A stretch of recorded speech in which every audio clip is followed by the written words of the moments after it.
Wajib dilakoni tuntunan kang ana lima saged salat yakat asa lamun puasa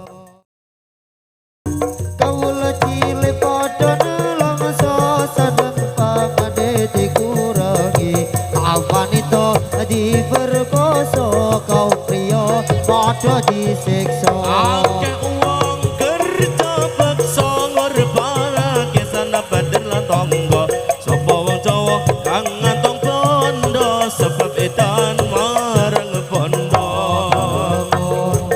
dimulai malu sama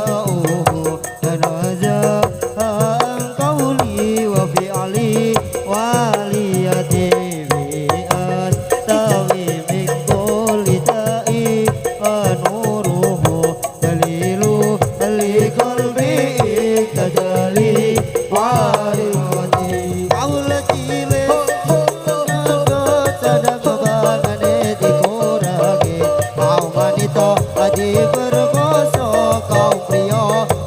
disiksa akeh uang kerja bangsa merbanake sanabaden lan tangga sapa wong Jawa kang ngatong bondo sebab edan marang bondo alamul qadimul salawatu sama haidu la akawe wa khaiti wariyadi bihi astafi minggu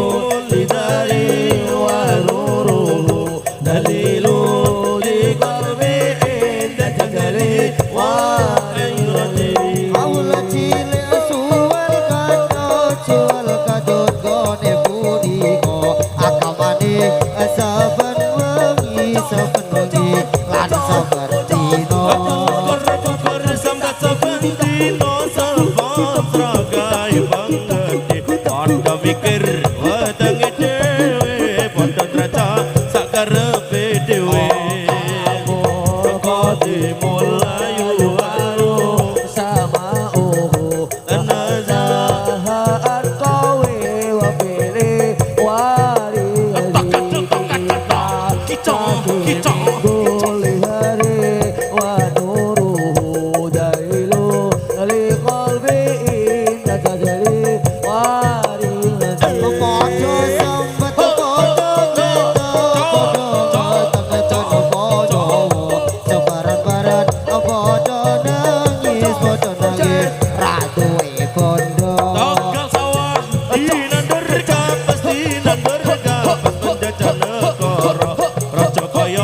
dirempoki dibekali ante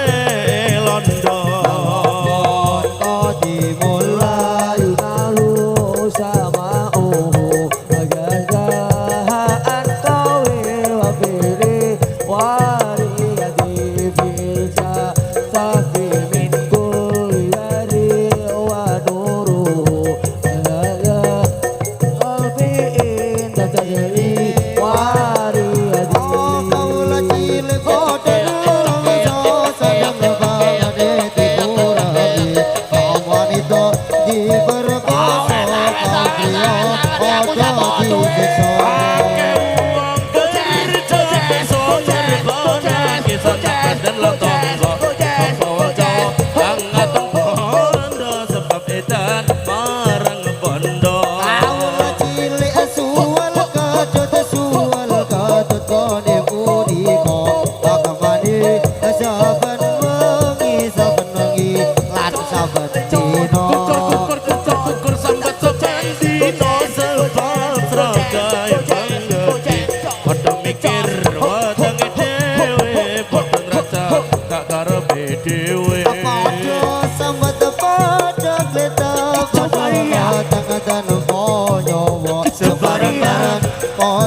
sama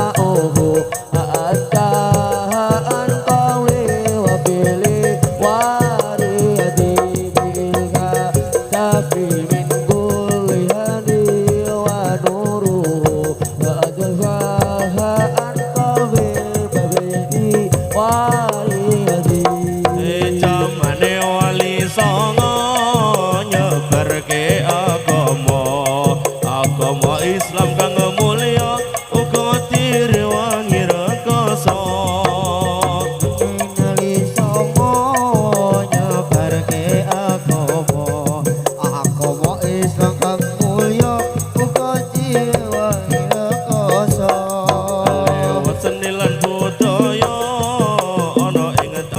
Kurawa uga urip ing donya eling marang Kang Maha Kuwasa wajib dilakoni tuntunan kang ono limo sahadat salat yakat Setor wajib dilakoni tuntunan kang ono limo sahadat salat zakat puasa ngaji lamun puasa wajib dilakoni tuntunan kang ono limo sahadat salat yakat paso ngaji lamun puasa tutu ayune tutu baguse di manung so ning pangirane tutu ayune tutu baguse ajine manungso kondo pangirane indah tanduke dan akhlak mulyane ajine dewe kudu dikateke ajine dewe kudu dikateke ya Rasulullah salamun alaik ya Rabbi asya diwadaroji Al-Fatayaji Rotal alamin La uhel arju Diwal karami ya uhai larju diwal karami Rupane ayu Ora mituhu Desa uribe Bakal dibendu arupane ayu ora mituhu besok uripe bakal dibendu Sanajan wong tampan raduwe iman abitunaan ayune rupa atine Allah faedah apa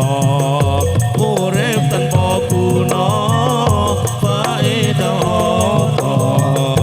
urip tanpa guna selawat ya Rasulullah salamun alaik ya Rabbi azab diwadaraji ya Rasulullah salamun alaik ya Rabbi asya diwadaraji Al-Fatayaji